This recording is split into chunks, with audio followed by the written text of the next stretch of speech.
Habib Lutfi bin Yahya adalah ulama karismatik asal Pekalongan yang masih keturunan Nabi Muhammad Shallallahu Alaihi Wasallam. Habib Muhammad Lutfi bin Ali bin Yahya, beliau lahir di Pekalongan, Jawa Tengah, pada tanggal 10 November tahun 1947. Karena kepiawaiannya dalam berdakwah, Habib Lutfi bin Yahya berhasil mendapat gelar Dr. Honoris Causa bidang komunikasi dakwah dan sejarah kebangsaan dari Universitas Negeri Semarang pada November tahun 2020. Karir Habib Lutfi bin Yahya sebagai ulama sudah malang melintang di tanah air. Selain itu, Habib Lutfi bin Yahya juga merupakan anggota Dewan Pertimbangan Presiden, One Team Press, periode tahun 2019 sampai tahun 2024. Berikut penulis rangkum kata-kata mutiara Islam Habib Lutfi bin Yahya yang penuh makna dan menggetarkan hati. 1. Kalau tidak bisa menjernihkan, setidaknya jangan memperkeruh. Kalau tidak bisa membantu, setidaknya jangan membebani. Kalau tidak bisa menciptakan tawa, setidaknya jangan menyebabkan luka. 2. Jagalah pikiranmu karena akan menjadi perkataan. Jagalah perkataanmu karena akan menjadi perbuatan. Jagalah perbuatanmu karena akan menjadi kebiasaan. 3. Jangan sekali-kali melupakan guru yang telah mengenalkanmu zahir-zahir syariat, terlebih guru mursyidmu yang telah membimbingmu menuju Allah Subhanahu Ta'ala.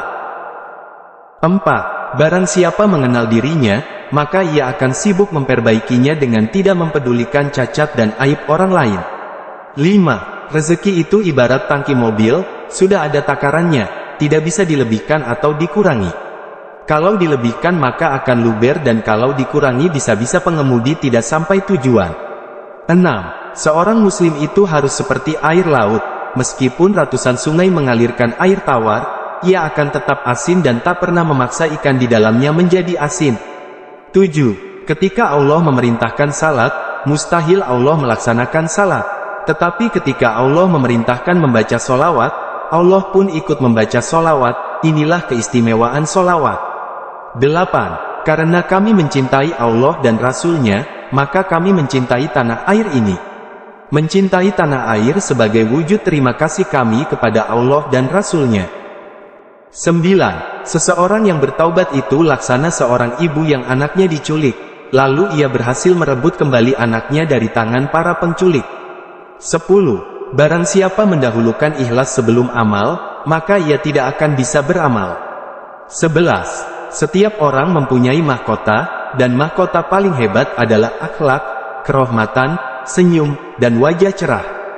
12. Niat yang baik dan kuat merupakan pendorong agar kita bisa meraih apa yang kita cita-citakan. 13. Jika kamu bekerja jangan hanya berniat sekedar untuk mencari rezeki, namun bercita-citalah agar dirimu semakin dekat dengan Allah Sang Pemberi Rezeki.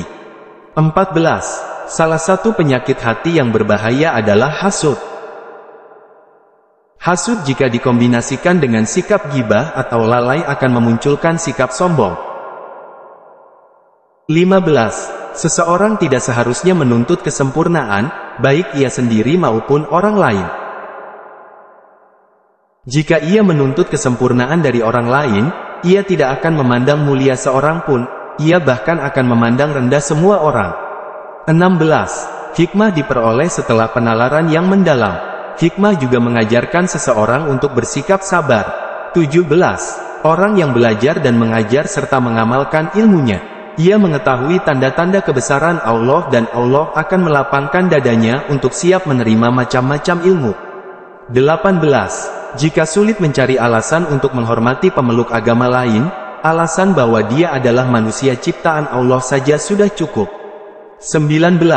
Boleh jadi rezekimu berupa keselamatan dan kesehatan, mungkin juga ditutupinya setiap kesalahanmu, atau diselamatkan dari keburukan, atau orang suka padamu, atau keluarga yang menghangatkanmu.